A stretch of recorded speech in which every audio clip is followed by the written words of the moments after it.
Hello everybody, welcome back to NIOS Made Easy. In this session, let's understand how to write steps for the DO practical exams. This is applicable both for the secondary and the senior secondary levels. It is also applicable while writing your practical record books. Writing steps to the programs given is an important component of the practical exams.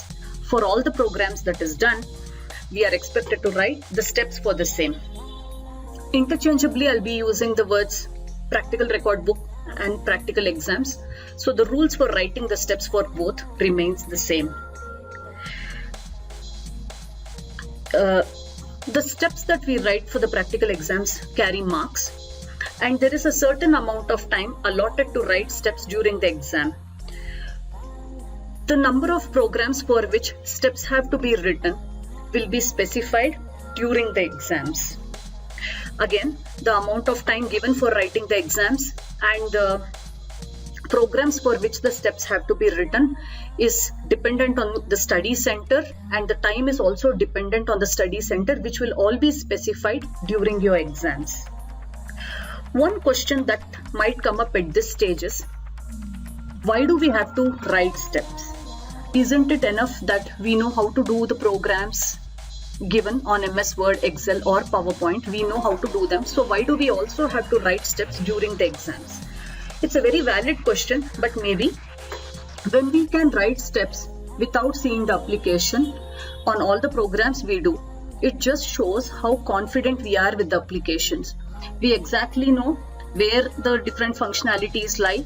We know where to click, which tabs to click on, and in which groups these functionalities are available.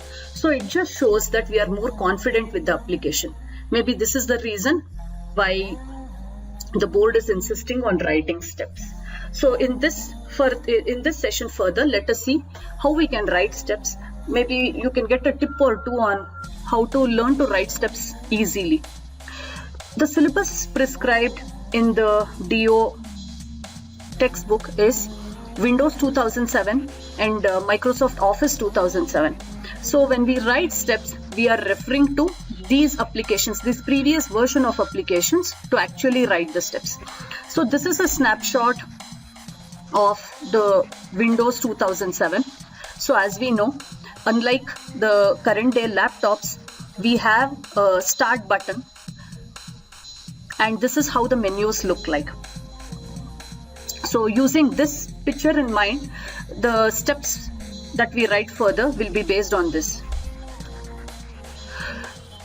Let us start with understanding how to write some of the basic steps for MS Word, Excel and PowerPoint. So these are the common functionalities. What are the common functionalities? They are to open an MS Word or Excel or PowerPoint. Then how to create your new documents. It is called as a document in MS Word, whereas in Excel it is called as a workbook, and in MS PowerPoint it is called as a presentation. And finally, we are understanding how to save a document, similarly how to save a workbook and how to save a presentation. These basic tasks are like the basic operations for Word, Excel and PowerPoint. If you can see how to open MS Word based on this picture above, so you always remember that you will have to start with clicking on the start button. Unlike in the current day laptops that you see, maybe MS Word or MS Excel is already saved as a shortcut in the menus, but we'll have to write the steps in detail. So we start with by clicking on the start button, clicking on all programs, clicking on Microsoft Office here, and then further clicking on either MS Word or MS Excel or MS PowerPoint. So this is how we open the applications, and that is what is written here. These are simple steps, so I've just put an arrow and written, but if there are detailed steps, you can also write the same in bullet points. Creating a new document. So sometimes we already have another document open on MS Word, and when we want to create a new document, we click on the Office button. Again, this is a later version of MS Office, so we do not have a start button here, but if you see MS Office 2007, you can actually see a start button here. So click on the Office button, click on new, and then you'll get this option to click on a blank document. So this is what it is, clicking on this blank document, and finally a new blank document is created. One tip here is, if you learn how to write steps for one of these applications, say MS Word, you will be able to write the same steps for Excel as well as PowerPoint. So the more or less the initial steps remain the same. It is only the application names that change, so the initial steps remain the same. So this is about creating writing steps for creating a new workbook. And next important basic task that we do very often is to save the document. So again, click on the Office button, save as, navigate to the folder where the document has to be saved, type in the required file name and click on save. So this is how we save a document, or these are the steps to save a document.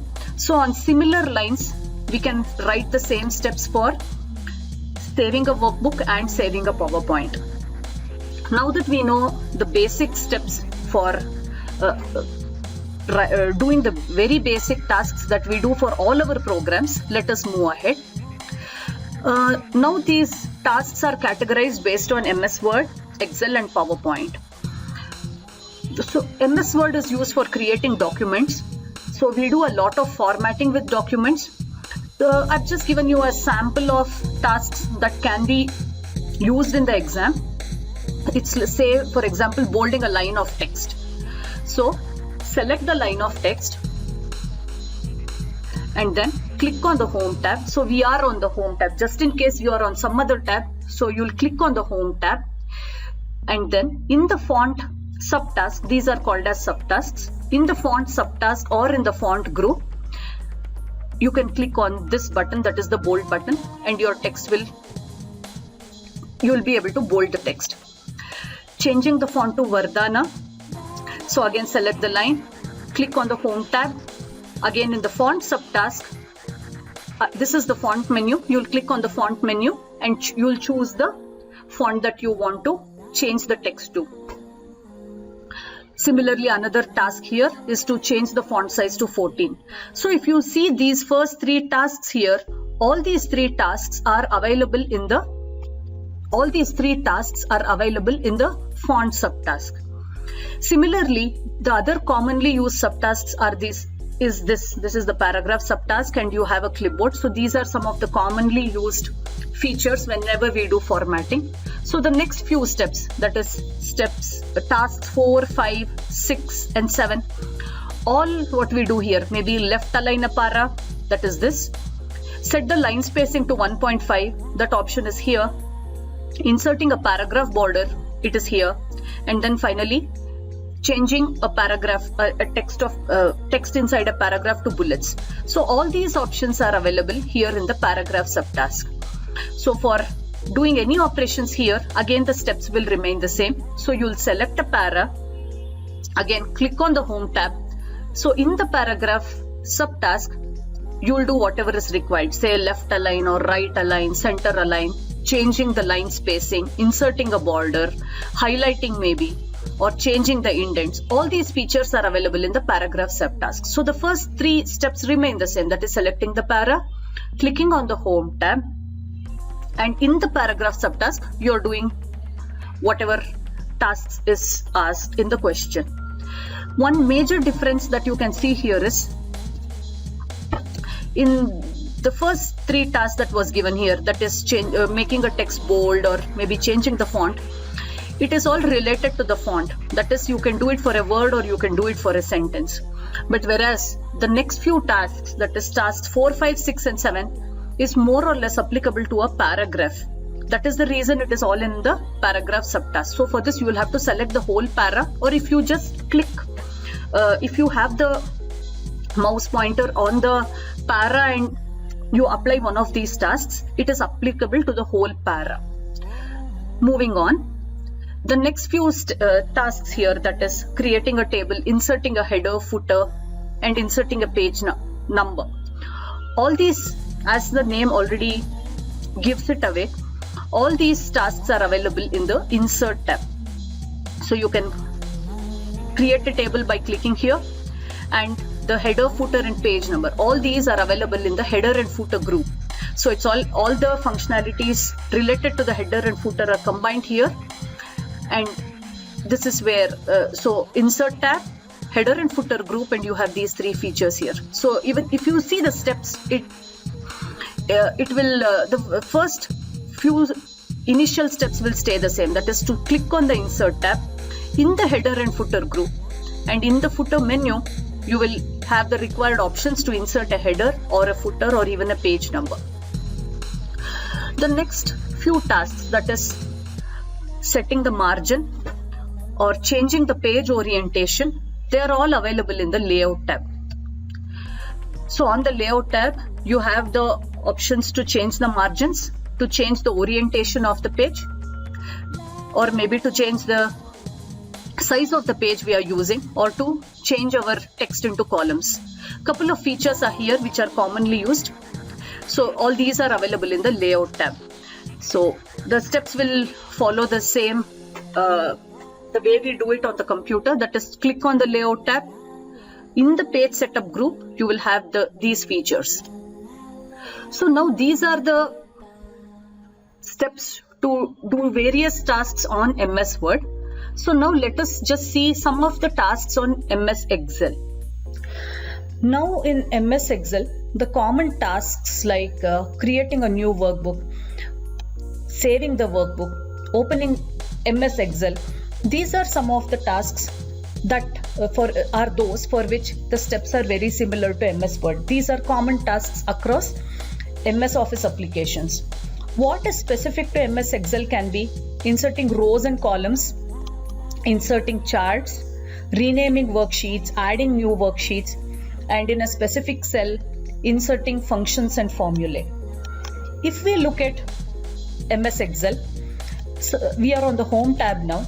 Some of these groups, that is the font group or the font subtask, the clipboard subtask, these subtasks here on this ribbon looks very similar. What is slightly different here is this number group here, or maybe this alignment group is very similar to the paragraph subtask. The cells group is unique to MS Excel. And again, we have other tabs here like the insert tab, the page layout tab. Again, the page layout tab, this page setup tab is similar to what we see in MS Word, like we have the margins, orientation, size, etc. So to write steps across applications like MS Word and Excel, it is important for us to understand the different groups available in these different tabs. So these are some of the steps to insert a row and a column.